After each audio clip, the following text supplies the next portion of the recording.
খুঁটিনাটি রান্নাবাটি কুকিং চ্যানেলেই আপনাদের সকলকেই স্বাগত জানাই। আজকে বানিয়ে নেব খাসির চর্বি দিয়ে আলুর দম। চলুন তাহলে রান্নাটা করি।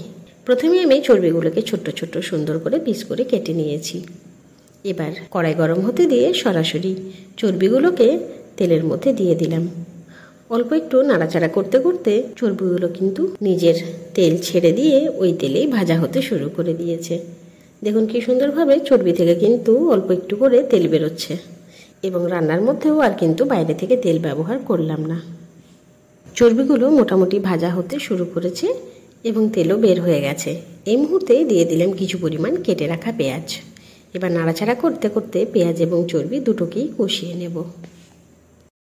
পেঁয়াজ কিন্তু এখনও ভাজা হয়নি, তবুও দিয়ে দিলাম পেঁয়াজ বাটা, রসুন বাটা এবং আদা এবং কাঁচা লঙ্কার পেস্ট এবং টমেটোর পেস্ট।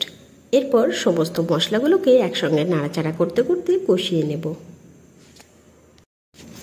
এরপর দিয়ে দিলাম পরিমাণ মতো হলুদ এবং স্বাদ মতো লবণ। এবার নাড়াচাড়া করতে করতে মশলাটা কিন্তু কষাচ্ছি। এবার গ্যাসের ফ্লেম হাই রেখে একটা ঢাকা চাপা দিয়ে দিলাম। 2 মিনিট পর ঢাকা চাপা সরিয়ে দেখছি কি সুন্দরভাবে মশলা কিন্তু কষানো হয়ে গেছে। এই মুহূর্তেই অ্যাড করে দিলাম সেদ্ধ করে রাখা আলু। এবার আলু এবং মশলাগুলোকে একসঙ্গে নাড়াচাড়া করতে করতে সুন্দরভাবে 2 থেকে 3 মিনিট ধরে কষিয়ে নিলাম।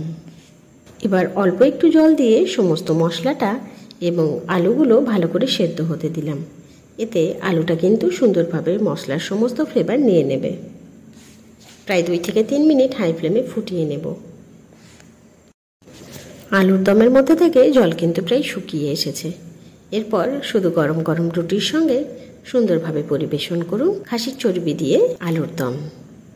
এইরকম সুন্দর সুন্দর রান্নার ভিডিওস দেখার জন্য অবশ্যই আমার চ্যানেল খুঁটিনাটি রান্নাবাটিকে সাবস্ক্রাইব করতে ভুলবেন না।